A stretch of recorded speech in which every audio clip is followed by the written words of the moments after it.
lo and behold, Senator Wagner joining us now, scratching and clawing, trying to get his way back into this Republican gubernatorial race, and he's with us now, joining us now, State Senator, Republican, Virginia Beach, candidate for Governor Frank Wagner. Senator, good to have you, man. How you doing today? Never better. Okay, you had a press conference yesterday, Governor. You're trying to get yourself back in this race.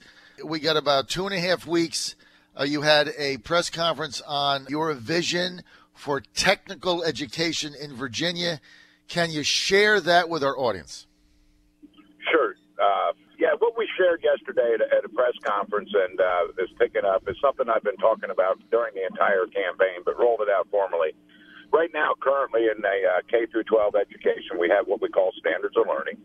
It's a system put into place to measure school performance, and it requires a series of tests to pass, and based on the pass rate of those tests, determines whether or not schools and school systems get accredited.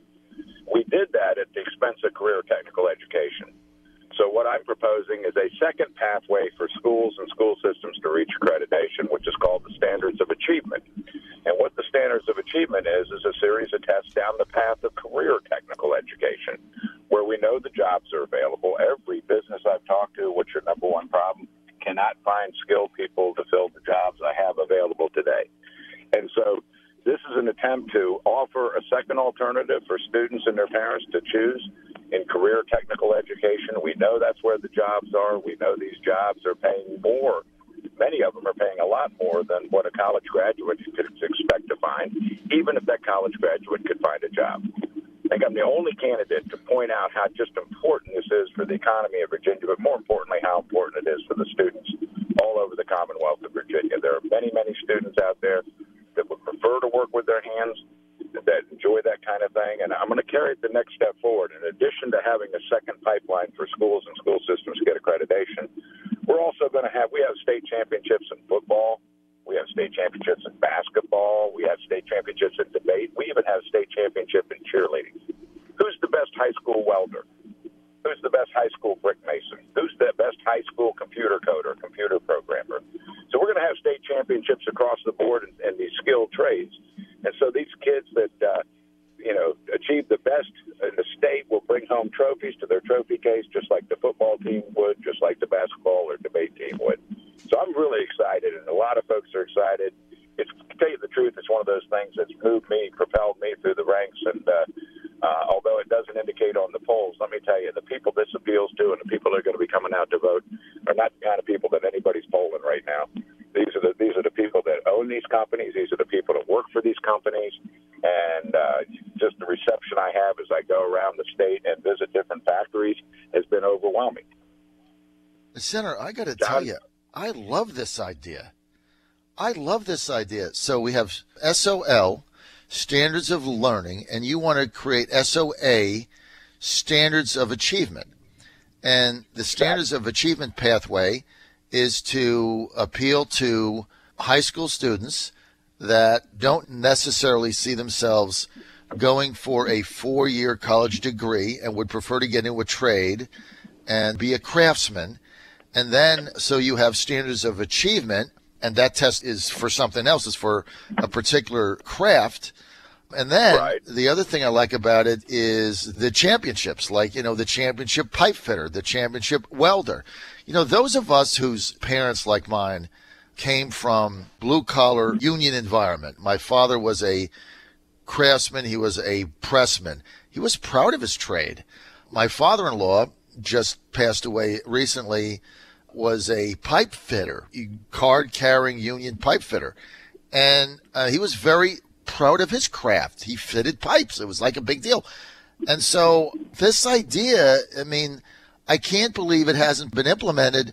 I know you had a press conference yesterday, but I really am excited about it. How do you get this thing traction? How do you get other people to engage and say, hey, this makes sense? And then with our educational system, it's so big. How do you actually get this done? Walk us through that. Well, the first and easiest step would be elect me governor. And then it would be very easy to walk through and track through.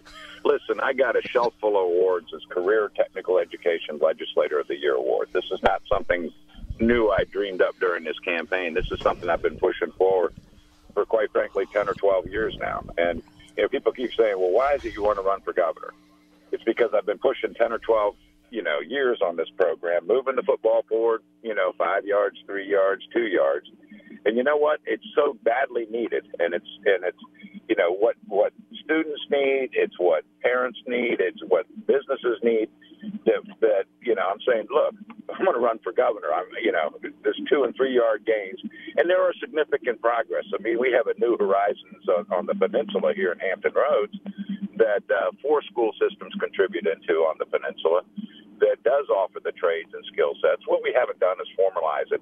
Then the big push is once you make the standards of achievement the pathway to accreditation, then all of a sudden the school systems, the principals, the guidance counselors, the school superintendents, the teachers are now all of a sudden focused because they want their school system to reach full accreditation, which is a wonderful motivation. But let's put the tools in their hands to do that.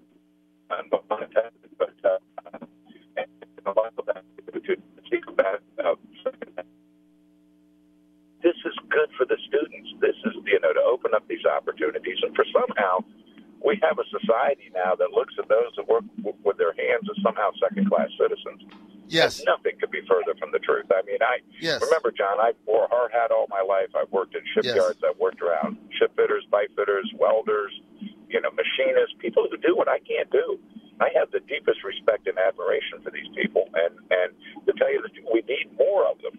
If we're going to rebuild and put the infrastructure in that I'm talking about during my campaign, and they're certainly talking about in Washington, who's going to put it in if we don't get this trained workforce? And everybody's talking, I'm going to bring new companies or I'm going to expand companies. Really?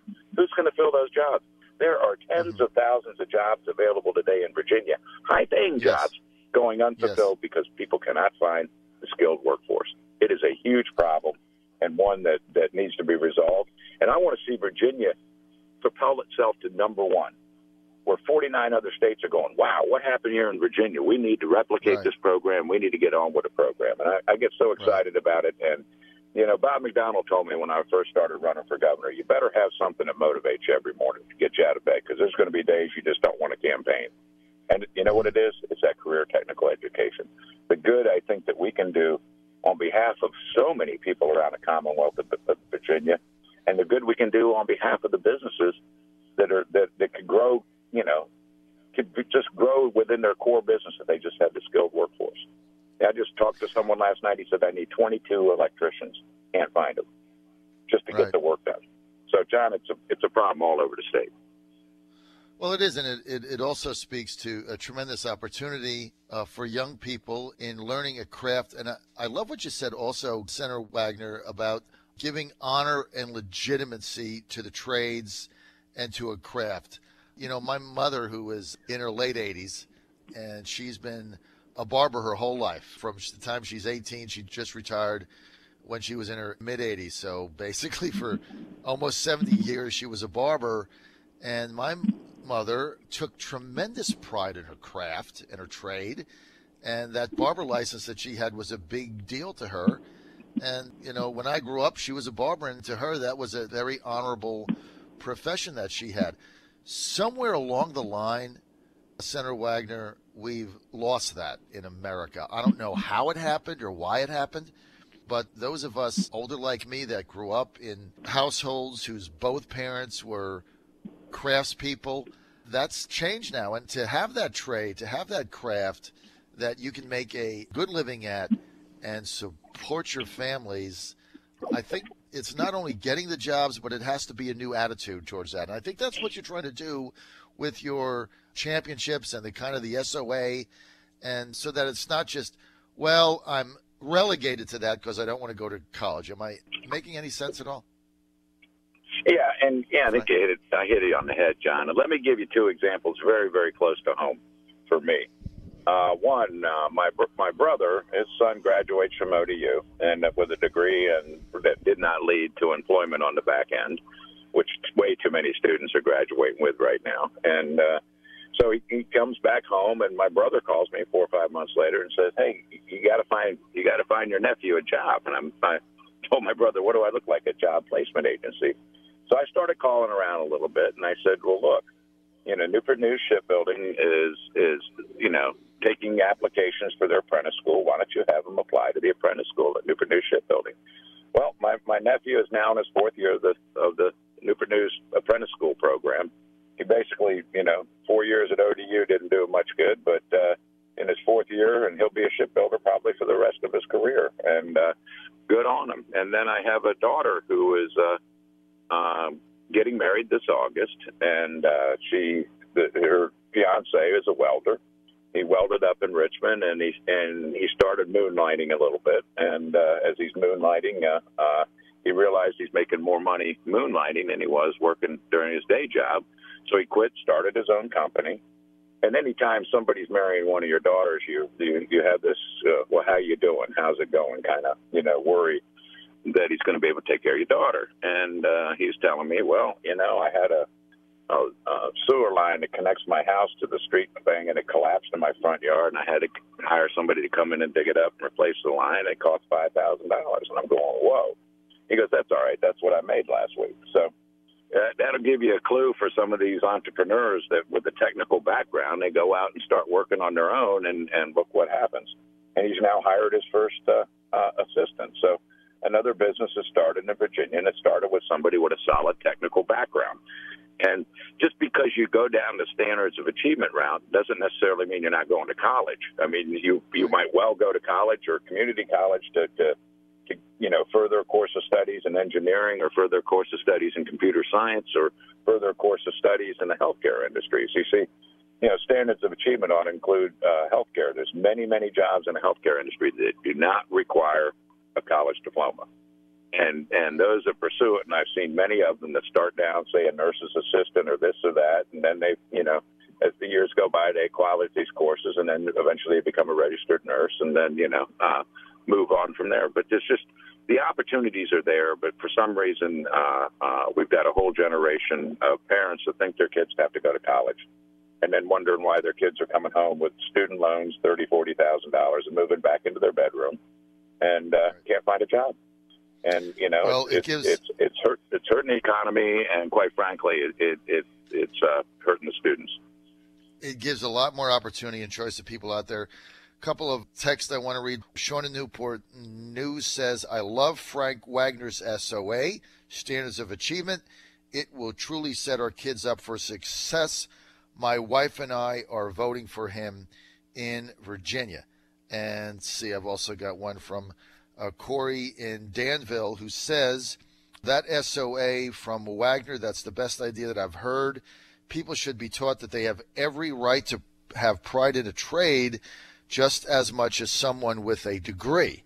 And so, look, you're getting some traction from this.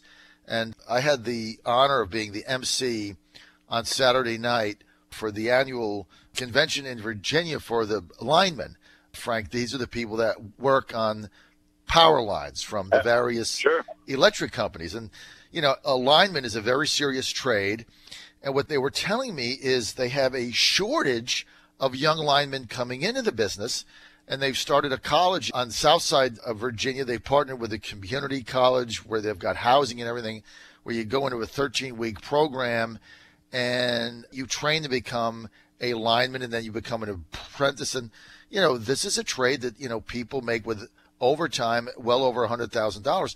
And one of the things they were telling me is their vision is to have a class on that in high school so that people get interested in it, and they want to do that perhaps kind of work, and then they can go on from there. So I really think you're onto something with this, and I hope that it can gain some traction. And I like the way you've packaged it, because it's easy to just say, oh, we need technical training. And what you've been able to do is give a framework to make that happen. That sounds, I think, exciting to people.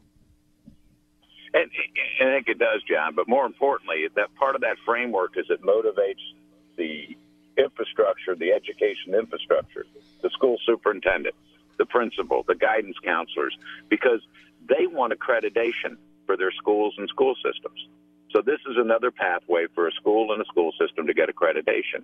Now, all of a sudden, those folks will not be looking so much to trying to get that kid to pass algebra over and over again, even though he might not be able to, algebra just not his thing. And there's students I can remember when I was in school just not going to pass algebra. You know what? That's okay. It's not the end of the world. You go down a good technical field, and you're going to be just fine. And you mentioned linemen.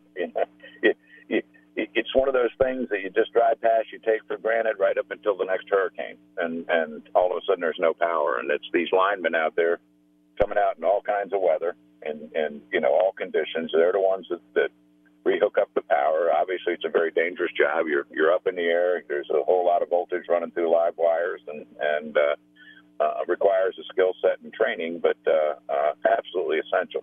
Just one small element of a huge economy. I was up last week at a big aluminum extruder who makes large aluminum. Total startup here in Virginia, about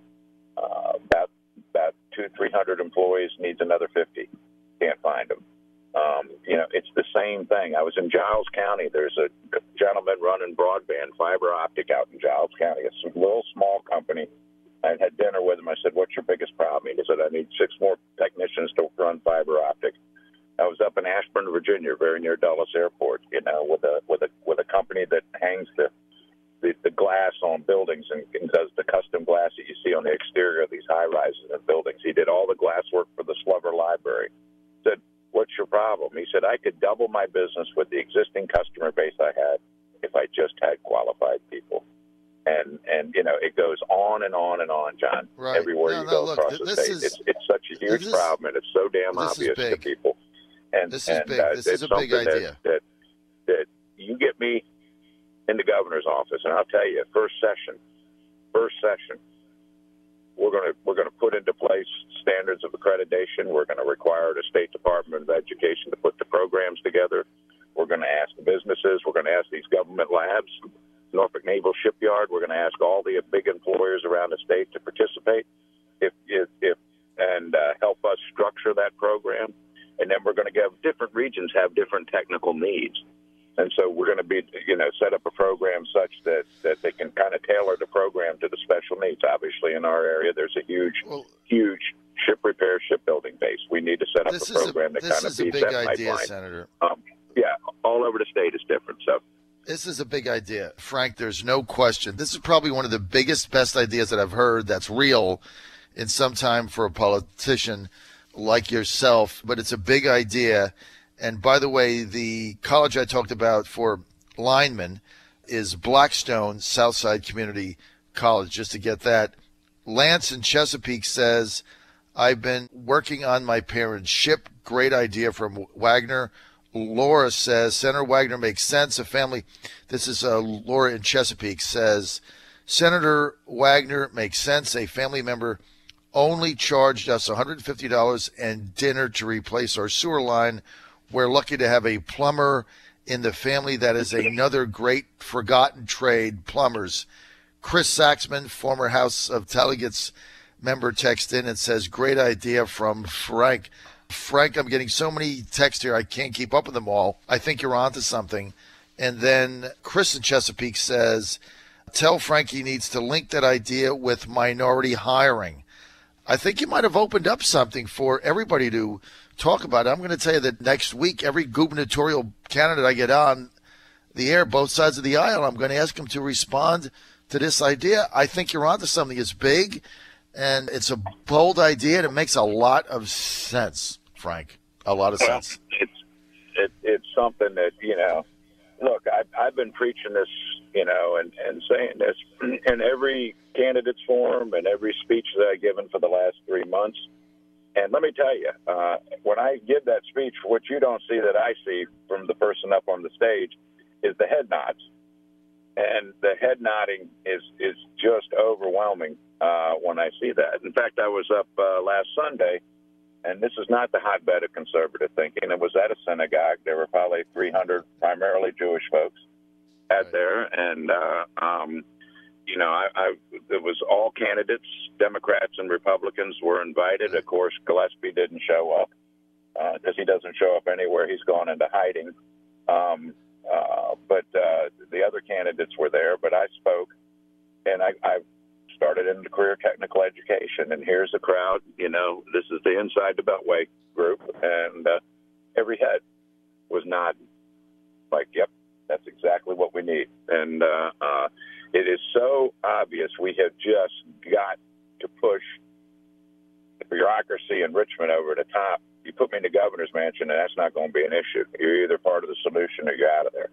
And I've run businesses long enough to know that if you're not part of the program, then you need to find another job, and we'll find somebody that is going to be part of the program. I got to take off. I want to thank Senator Frank Wagner for being with us, running for governor. More information, Wagner, VAGovernor.com, Wagner, VAGovernor.com.